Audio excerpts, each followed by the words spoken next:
Okay, well, it's the, what's the date today? The 19th. 19th of January. We haven't been into these colonies since last October. I don't know what to expect. I have some ideas. I think they'll be a little light because we had a really warm November and the bees flew a lot, and normally that'll use up a lot of stores as compared to cooler weather.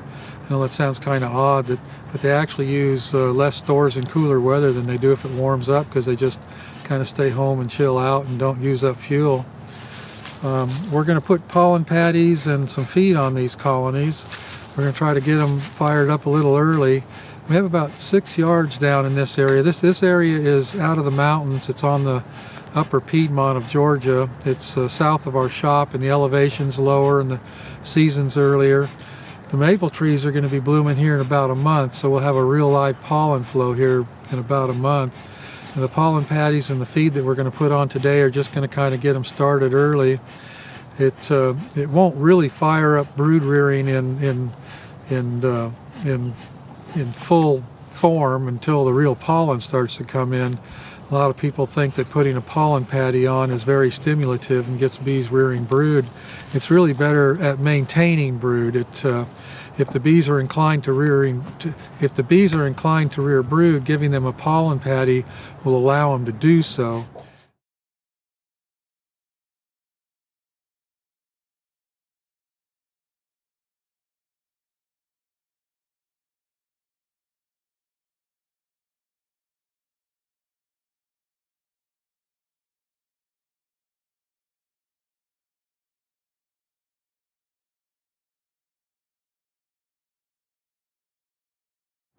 We've already been to 2 other yards today, and we can see clearly that there is no pollen in the comb, even though last fall they had a pretty good goldenrod flow. Yes. I'm surprised to see 0 pollen in there. I guess that was probably from the warm weather in November. They probably went ahead and reared brood for a little longer than normal. Right. So we're using Ultra Bee from Man Lake. We purchased the preformed patties, or 1 pound patties, and 40 pound box 1 pound patties. I'm often asked why we don't mix our own, and I have done that in the past, but we just got so much going on right now. I don't need one more iron in the fire, so we just buy the preformed patties from Man Lake. And the Ultra Bee is really one of the better products out there, and plus I'm a Man Lake dealer, so I get a really good price. It makes the cost a little more palatable. It's been a long time since the bees were able to fly. This is the first day where the bees are really able to get out and fly, and they're not flying much now. It's not really warm yet. It's about 50 degrees, I guess. I feel like about 50 degrees. Yeah. Right. So probably be a lot of bee pooping going on today. that nice white bee suit of yours, Seth, is going to start having a bunch of brown dots on it here pretty soon. But we're going to check these colonies out. I think they should be in pretty good shape. We fed them a lot of sugar syrup last fall, but again, I think they probably burned through a lot of it. We just got 1 gallon buckets and jars. If we run across a really small colony, we'll give them a jar of food, and the bigger ones will get a gallon just to get them through for now. So we're going to put on some lids that have a rim on them, which will accept the pollen patty. It's kind of hard to get a pollen patty between a flat lid and the top bars on a single-story box. When we put pollen patties in our double-story boxes, brood boxes, we just put the patty in the middle, so there's no problem there. So we're going to dive in, see what they all look like. Turns out we got boxes of bulk patty. For some reason, I thought we had the ones with the wax paper in between, but it's okay. The bulk patty works just as well. It's just a little messier.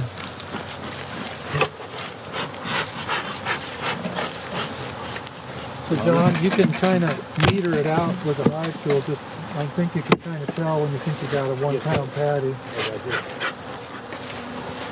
I want to say we got some good looking bees so far. Yeah. So let's see how heavy that colony is. Oh, it's still got some weight to it. This one's a little smaller.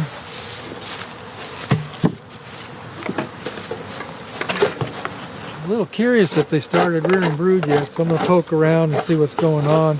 There hasn't been any pollen coming in. They haven't been even been getting out to fly, so.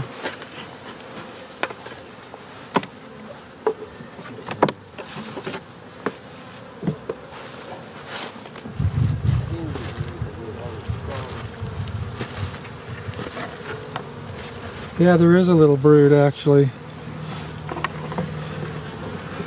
It's a small amount of brood. So they started rearing brood even though they've had no pollen coming in. I've heard beekeepers debate in the past whether it's an increase in daylight or a pollen coming in that stimulates them into rearing brood in midwinter. And I actually think it's a little bit of both. The change in daylight definitely has a effect on them. About 10 years ago, I had some bees down in Florida, and it was the middle of November, and they were down south of Lakeland, Florida. They were rearing just a little bit of brood, even though there was zero pollen coming in. They were maintaining about a frame or a frame and a half of brood in mid-November. And when I moved them up to south central Georgia, they immediately stopped rearing brood. And I believe it was because they lost about 10 or 15 minutes of daylight when they moved that far north. That very same week, I moved some yards of bees down from the mountains into the same area there in south central Georgia. And they had stopped rearing brood about 2 weeks earlier, and they immediately started again. And then after about a week, they stopped. So I think the bees coming down from the mountains fired up because they gained daylight, and the bees that were coming up from Florida stopped rearing brood because they lost daylight. And about a week later, both of them were not rearing brood, and then they started up again just before Christmas. So a combination of an increase in daylight and a little bit of pollen and syrup added to them will get them going. But they won't really fire into high gear until that real pollen flow starts in about a month. That'll kick them into high gear then. They love that maple pollen. Plus a little nectar comes in on the maple too. I think you've all need to get up to it and go to the side. That is a nice one.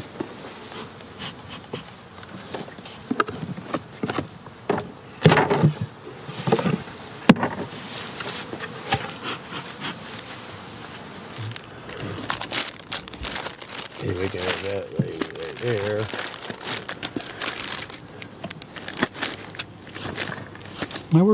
That works pretty good. Yeah, I like it. Yeah, it's about the same thickness as a patty.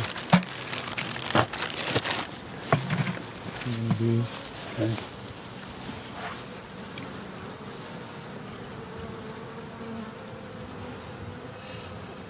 I'm trying to put it over the brood nest there, make sure that they get Yeah. it good and covered there. Yeah. I'm gonna put a little bit more over here. These guys are big.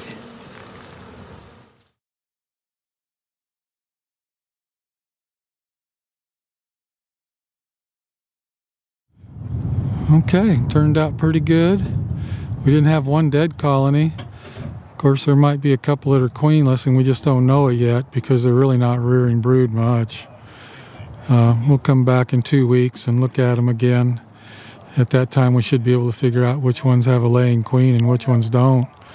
And we'll feed them again, give them another round of pollen patties, and then they'll probably be good until the maple starts to flow 2 weeks after that. Okay, so this yard got pollen patties and rims about 2 weeks ago. It was actually the first yard we did. And they've been eating it up. They've got a little brood in them too. This little nuke that's on top has been eating up their little quarter-pound patty. I'll take them apart and see what kind of brood they got. They're not very big.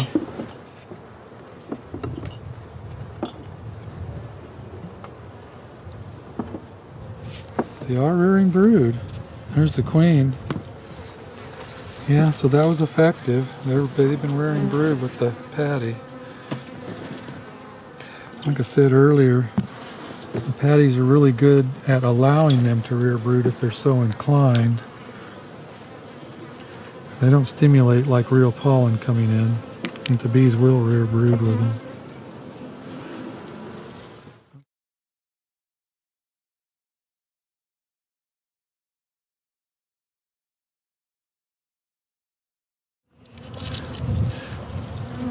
So we give the bottom half a 1 pound of pollen patty, an inside feeder, 1.5 gallons, fill it up, and then this little 3/4 inch rim right here.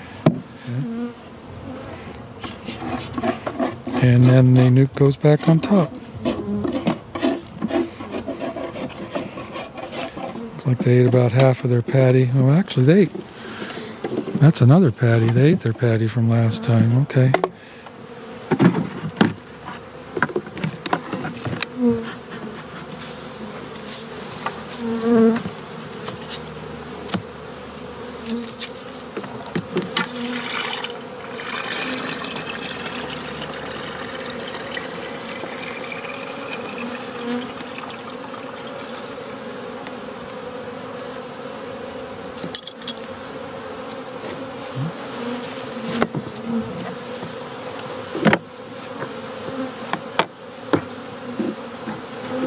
I would expect that 1.5 gallons to be gone when we come back in 2 weeks.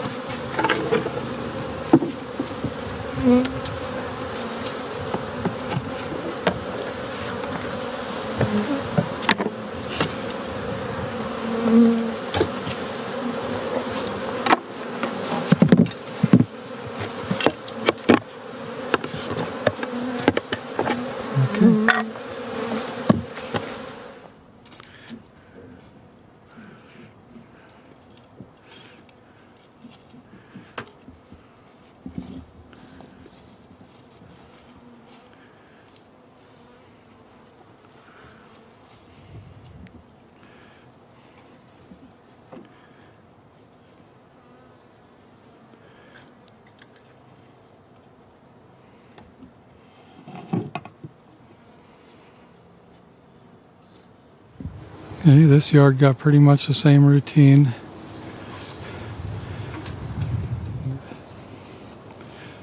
Nukes on top are pretty small, just a 2-frame nukes, but they'll make it. The heat coming from the bottom really helps. Okay, see these small nukes that are getting a jar, we're just giving them a single hole in the lid. It's just a trickle flow. They don't need to be taking mass quantities of syrup in a big hurry. And even with that single hole, it'll probably be empty in about maybe 7 to 10 days, surely before we get back. Okay, here's another one of our small yards set up to take 24 colonies. It's all double deeps. They don't have any nukes on top, so this can be a lot easier. John must have kicked that box next to you before you opened it. Yeah, it's all right.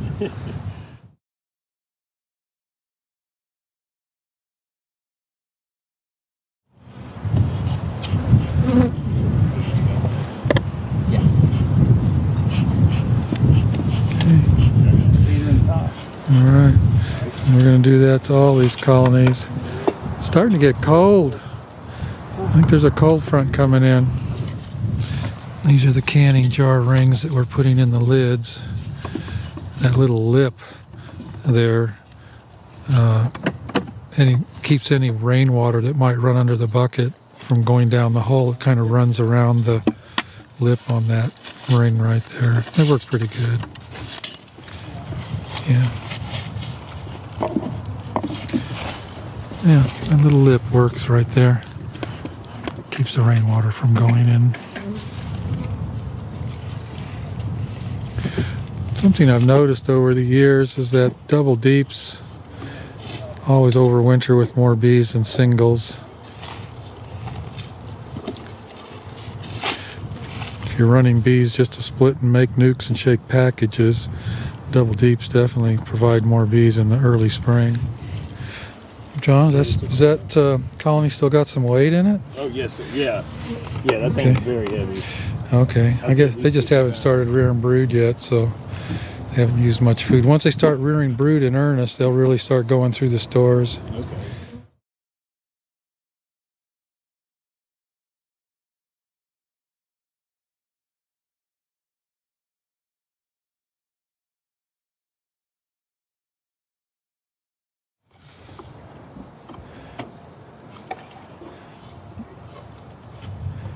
Oh, yeah.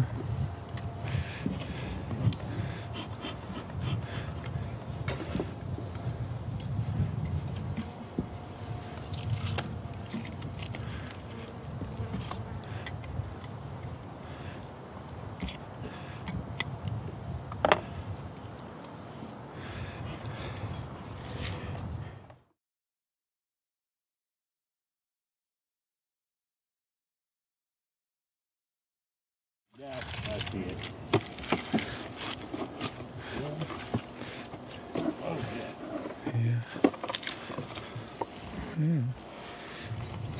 These colonies were really well fed in the fall. It's a good thing.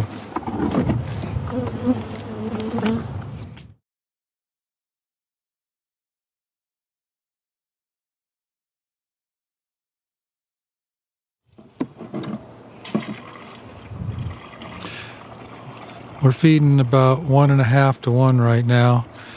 There's no rocket science behind all that. I wanted something a little thicker because it's still cold, but yet I didn't want to go really thick because I do want it to have a little bit of a stimulative effect. We're not putting a lot of holes in the plugs, maybe 6 or so for these double deeps. Nice looking colonies. Yeah, these are good colonies.